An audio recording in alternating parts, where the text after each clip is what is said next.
why did you go to Davos? Why did you think the World Economic Forum was so important to travel thousands of miles away to cover? I mean, you've been recently embedded with the U.S. People's Convoy trucking across the U.S. and back, but you actually went overseas for this. Why was this such an important event? I feel like Davos and the World Economic Forum's event there, I feel like it's the only, everyone says, corporations and governments are working together, and it's always like, it's kind of conspiratorial. It's given that vibe, but this is a place where corporations and heads of state actually sit down together and discuss policy. It's not conspiracy. They're actually at the table together. They have their buildings. They have the Facebook building. They have the Pfizer building, and heads of state are going and talking, and they're discussing policy. And I feel like it's the only place, it's once a year, where that actually happens out in the open instead of behind closed doors. But what is the World Economic Forum? I mean, why is it really a sinister organization, and why has it become a target of protest for the right and the left? Yeah, so I mean, they call themselves the global platform for public-private cooperation, and what that really means is it's a platform where governments and corporations can work together on policy initiatives. And I mean, Klaus himself has became the target of conspiracies and whatnot. But I mean, if you look at him, his history and his family's history, his father was in charge of a chemical and a chemical company called Eicher Weiss, and they were trying to give Nazi Germany the supplies they needed to make nuclear weapons. And then later on, Klaus was on the board of directors of that same company that his father was in charge of. And while he was on the board of directors, they were trying to give South Africa heavy water, which is, notoriously an ingredient for a nuclear weapon. And, he was the student of Henry Kissinger, and he worked with Henry Kissinger at CIA-backed initiatives discussing geopolitics. And originally, the World Economic Forum was just his little thing for Europe. And corporations like the idea so much that it's become the global platform for public-private cooperation, not just Europe. Most of the corporations actually that are strategic partners of the forum are U.S. corporations. So the left has valid criticisms of the forum. They say corporations are in control of our policies, and at the same time, this control over our policies has eroded individual liberties and civil liberties. So that's where the right comes in and says, we don't like this either. Right. I mean, and specifically throughout the pandemic with people losing their jobs in the droves over refusing to take a pharmaceutical product that has been heavily promoted by Klaus Schwab and the World Economic Forum. And we saw him actually on stage this year with Albert Bourla, the CEO of Pfizer. And I'm going to play some footage of them in a second, once I can pull it up, kind of lamenting some of what has been said about them over several years. And it seems like I lost the video here, but they were lamenting conspiracy theories. Let me pull that up. What they call conspiracy theories, I guess from the right. Here we go. I think it's instructive to listen to how they frame it, because they frame themselves sort of as in possession of the truth, and all of their critics as like not just liars, but Albert Bourla has specifically called them criminals. But we knew that there is a very fanatic group of anti-vaxxers that will go after us no matter what. They will claim that the sun didn't go up because people were vaccinated, and that created issues with the crop, so I'm suing. And one thing it is to sue you in the US, another thing is to sue you in a country where the legal system is not up to that standards, or in Switzerland, right? So I think that's behind us. Everything went okay, and now I think we can move on. I think we were both targets of the anti-vaccine movements, and conspiracy people claiming that I have triple, I wonder what it is, triple COVID.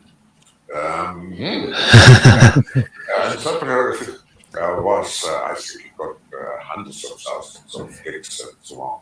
I know you were also targeted. I read one day, but was arrested by FBI. Yeah, same happened to me. And there are pictures of me and FBI officers. I don't know how. Yeah. But I never said. The surprising thing it is that the same publication I found out because I had published the previous one that was arrested was the Pope by FBI. So ridiculous. Yeah. He's just like the Pope. Yeah, I mean, these are like complete straw man arguments where they take the most extreme criticism, not even criticism, but they find some goofball conspiracy theory and then posit that in place of the actual criticism of what they've been doing. So, but of course, and even that one, it's like there was arrests. Like, did he say the Pope was arrested? Is that what he said? Yeah. Yes. So I mean, it's like it's taking like the mass arrests, QAnon, narrative, and saying all criticism of Pfizer are these people who think that there's mass arrests and that there's this giant cabal of sex traffickers under Washington D.C. like these crazy conspiracy theorists, and they try to conflate them with people who have valid criticisms of their corporations and their groups and their products. So what are the criticisms and what are they responding to here? They seem unusually defensive for people who basically control politics and industry and don't have to interact with any of their critics and are existing in a hyper securitized playground in Switzerland. I mean, why are they so defensive? I mean, they're so defensive because I think they overplayed their hand a little bit with the coronavirus pandemic in the face of it. And they were a little outright on their plans and initiatives. I mean, it's not a conspiracy. They have, Klaus Schwab wrote this book called The Great Reset. It's not, silly conspiracy theory. And in it, he explains how, they want to use the pandemic to promote these things. And these things are, they want to merge the biological world with the digital world. Through wearables and through implantable devices, and they want to use youth movements that are against destroying the environment or for health is a super vague word, but they want to use these movements and this pandemic to promote different agendas, which will in the end just benefit the strategic partners and corporations that are a part of the World Economic Forum. Yeah, I mean, if anyone's doubting what you're saying about wearables and implanted devices, here is, and you tweeted this out, this is the CEO of Nokia explaining that by 2030 smartphones will be obsolete, and by then the technology will be built directly into the physical body, which is something that Klaus Schwab sort of predicts in his book The Great Reset, and his predictions are actually more like an ongoing agenda framed as passive observations. It will, first of all, it will definitely happen. I was talking about 6G earlier, which is around 2030. I would say that by then, definitely the smartphone as we know it today will not anymore be the usual kind of the most common interface. Wow. Many of these things will be built directly into our bodies. And one of it will, first of all, why will they be built directly into our bodies? That kind of conveys the sense that we will all just consent to it the way we all had to consent to experimental gene therapy injections. I mean, the sense there seems to be that there is no awareness among this class of corporate executives and billionaires that people would have any objection to that. And if you do have an objection to it, it's because you also think the Pope was arrested, because you're a conspiracy theorist. Right. The idea that you might want to put this experimental technology under your skin, the fact that you might not want to do that for whatever reason you don't want to do it is considered an afterthought. Is this what we would call transhumanism? I mean, we hear a lot of talk about that, and the World Economic Forum has and Klaus Schwab personally have been criticized and praised as advocates of transhumanism. So would that be transhumanism? And what is, in your view or your description, transhumanism? Yeah, that's definitely transhumanism. I mean, we're merging the, computers with our biological bodies that we were, that we were given at birth. And he actually explains how this might lead to, what he calls a class war, where we'll have one class that, entirely consents to merging their body with the digital and technological world. And then another class, which will be the losers, he calls them in this scenario, of people who don't consent to these things happening. And right. That's the only time where class is actually brought up in his book at all, is that there will be two different classes, one who's part robot and another who isn't. And the ones who are not are the losers, he says. Oh, and I mean, would you not agree that there's some truth to that? I mean, I think this goes to the heart of what is wrong with transhumanism, which is that, first of all, it is an elite project of the billionaire and millionaire class, and they know that they will be the chief beneficiaries of it as they aim to sort of use technology to perfect themselves, whereas the rest of the world, this superfluous humanity, Yuval Noah Harari, who is a World Economic Forum contributor, has called them the useless class, will be left in the dust. They will basically be a less evolved form of humanity, who at best can serve their high-tech integrated masters. So the class divide will be consolidated through technological superiority. It's actually seems like a form of eugenics. It's definitely a form of eugenics. I mean, you'll have some people who can afford or who are willing to, through technology, make their children, whether this works or not susceptible to certain diseases, or smarter or taller, or and then you'll have these other people who don't believe in these techno solutions, and who will not be as smart, or will not be will be susceptible to these certain diseases.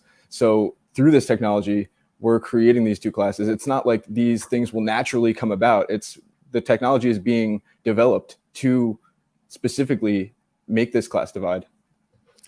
Yeah, let's listen to Yuval Noah Harari, and I can't endorse the description of that this Twitter account provides of him. But let's listen to him in his own words. They're calling him a satanic anti-humanist and so on. But this is not a tweet by any of us. I just think the video is important. But Harari is important because he is one of the key theorists behind transhumanism, and was profiled by 60 Minutes as a kind of genius who's mapping the future. I mean, he gets a lot of positive play in mainstream media. So this is him on the useless class. Entities in the world, after thousands of years, during which humans were the rulers of the world, authority and power will shift away from humans to computers, and most humans will become economically useless and politically powerless. Already today, we are beginning to see the creation of a new class of humans, the useless class. Just as the Industrial Revolution in the 19th century created the new working class, the proletariat, so now the artificial intelligence revolution is beginning to create the useless class. Well, and I sort of agree with him in a sense. I mean, if you're looking at it objectively, as an Israeli, he would understand this best. He's actually a critic of the Israeli occupation, and he understands what is the Gaza Strip. It's people who have been turned into surplus humanity because they don't fit within the political. They interrupt the political objectives of the Jewish state because they are non-Jews, so they are warehoused there and then subjected to periodic bombings, or what the Israelis call mowing the lawn. Now apply that globally to people who have been outsourced and have no use within a high-tech society where with AI. It's pretty disturbing. Yeah, no, it's not. I mean, it's not like what he's saying isn't true. I mean, it is true that there will be through technology, a class that, isn't willing to submit, and then they will be useless. It's just the fact that this is being manufactured and put forward by the World Economic Forum. Like, this isn't, as I said before, it's not a natural occurrence like a rainstorm or something like that. It's not something to just observe. It's something that's being purposely done.